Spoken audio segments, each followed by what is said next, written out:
नमस्कार, मैं हूं निकिता और आप देख रहे हैं सत्य हिंदी। एक नजर डालते हैं अब तक की सुर्खियों पर। ट्रंप की चेतावनी पर ईरान का पलटवार। ईरान बोला किसी भी हमले का कड़ा जवाब दिया जाएगा। अमेरिकी राष्ट्रपति डोनाल्ड ट्रंप की चेतावनी के बाद अमेरिका और ईरान के बीच तनाव और बढ़ गया है। ट्रंप ने कहा कि ईरान के पास अपने परमाणु कार्यक्रम पर समझौता करने के लिए समय कम बचा है और अगर वह बातचीत की मेज पर नहीं आता तो अमेरिकी सेना कार्रवाई के लिए तैयार है। इसके जवाब में ईरान के विदेश मंत्री अब्बास अरागची ने कहा कि उनकी सेना उंगलियां ट्रिगर पर रखे हुए है और किसी भी हमले का कड़ा और अभूतपूर्व जवाब दिया जाएगा। उन्होंने कहा कि ईरान निष्पक्ष और न्याय संगत परमाणु समझौते के लिए तैयार है, लेकिन धमकियों के दबाव में नहीं।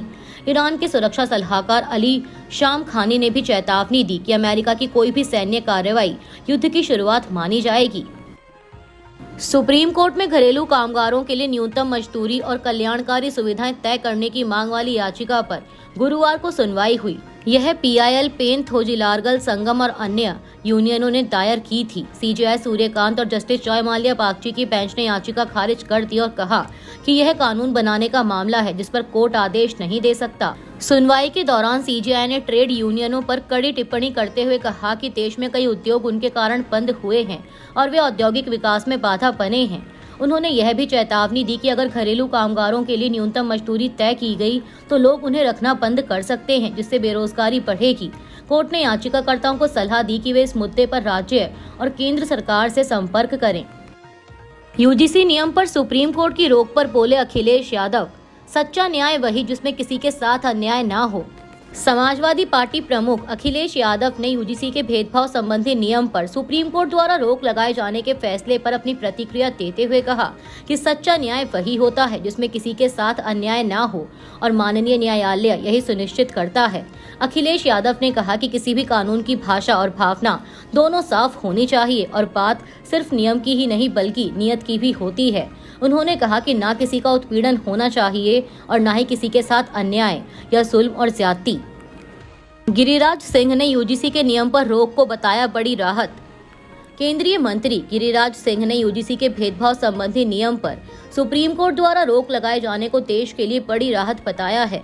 उन्होंने इस फैसले के लिए प्रधानमंत्री नरेंद्र मोदी और केंद्रीय गृह मंत्री अमित शाह का आभार जताया।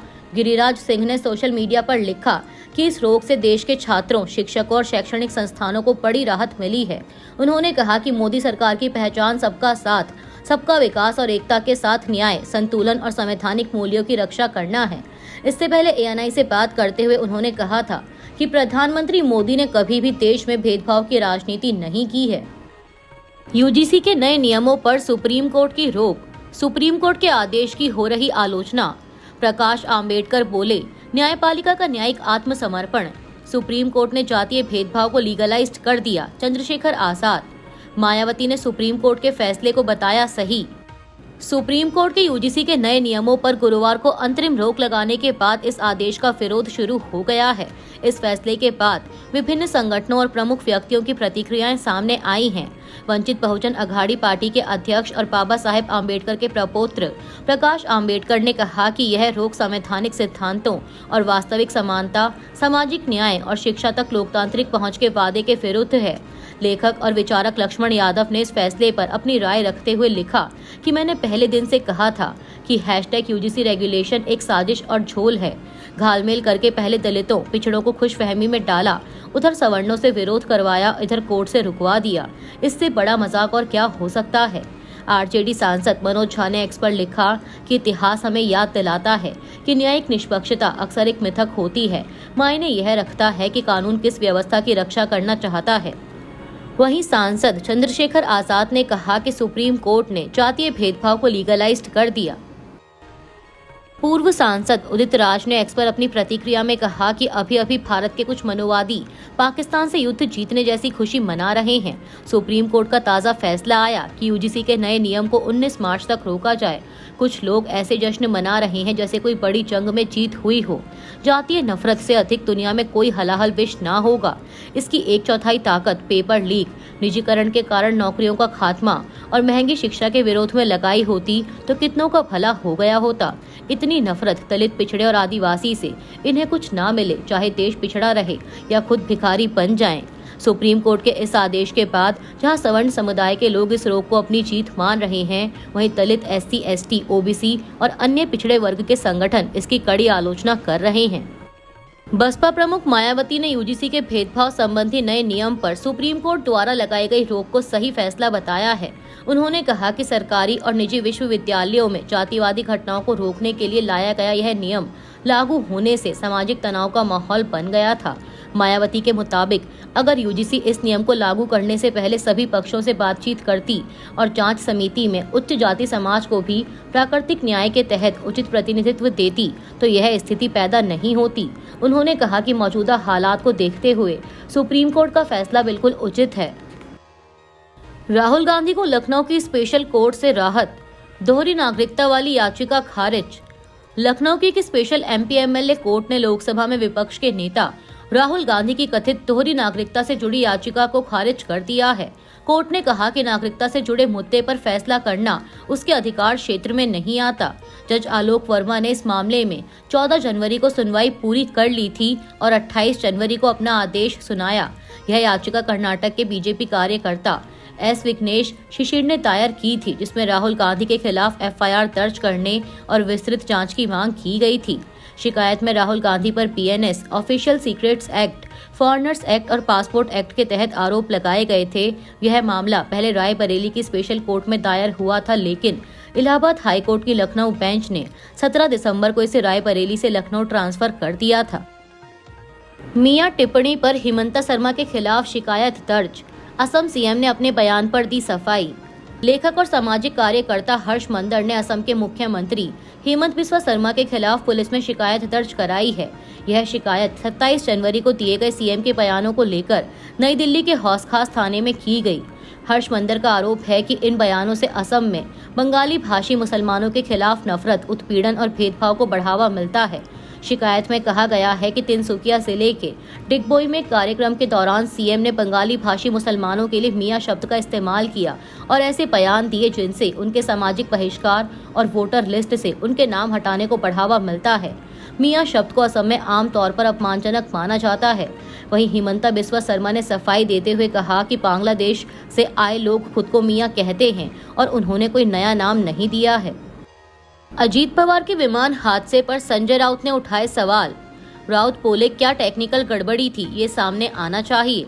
NCP सुनेत्रा पवार को महाराष्ट्र की डिप्टी CM बनाने का देगी प्रस्ताव। सूत्र, अजीत पवार की सीट से चुनाव लड़ सकती हैं सुनेत्रा पवार। दुर्घटनाग्रस्त हुए विमान का ब्लैक बॉक्स मिला, सरकार ने दी जानकारी। शिवसेना UBT नेता संजय राउत ने महाराष्ट्र की उप मुख्यमंत्री अजीत पवार के विमान हादसे को लेकर गंभीर सवाल उठाए हैं और इसकी पूरी जांच की मांग की है। उन्होंने कहा कि देश जानना चाहता है कि यह हादसा कैसे हुआ और विमान में क्या तकनीकी गड़बड़ी थी, ये सामने आना चाहिए। राउत ने अहमदाबाद विमान हादसे का जिक्र करते हुए कहा कि वहां भी इतना बड़ा हादसा हुआ। गुजरात के पूर्व मुख्यमंत्री विजय रूपाणी की मौत हो गई। जांच के लिए DGCA और दूसरी टीमें बनी, लेकिन अब तक सच्चाई सामने नहीं आई।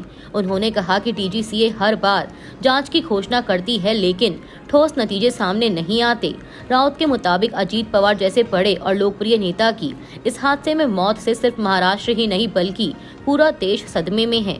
इसलिए इस मामले की पारदर्शी और गंभीर जांच जरूरी है। इंडिया टुडे की एक रिपोर्ट के अनुसार महाराष्ट्र की राजनीति में बड़ा बदलाव हो सकता है। सूत्रों के मुताबिक NCP दिवंगत उप मुख्यमंत्री अजीत पवार की पत्नी सुनेत्रा पवार को उप मुख्यमंत्री पद के लिए आगे बढ़ाने की तैयारी में है। सुनेत्रा पवार इस समय राज्यसभा सांसद है। NCP के वरिष्ठ नेता और मंत्री नरहरि सिरवाल ने कहा है कि जनता चाहती है कि सुनेत्रा पवार को मंत्रिमंडल में शामिल किया जाए।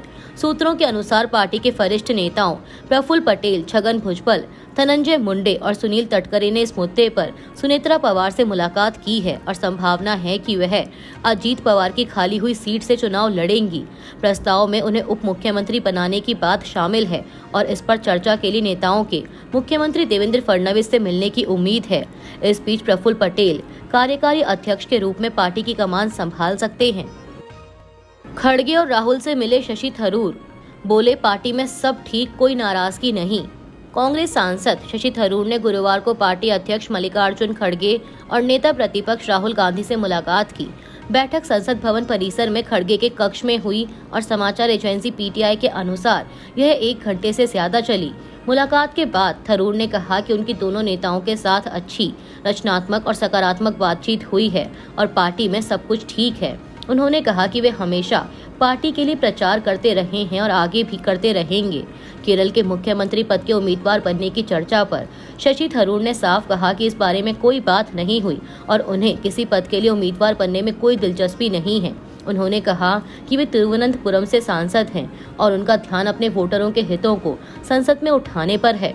थरूर ने दोनों नेताओं के साथ अपनी मुलाकात की एक फोटो भी एक्स पर शेयर की और लिखा कि भारत के लोगों की सेवा में आगे बढ़ते हुए हम सब एक ही पेज पर हैं।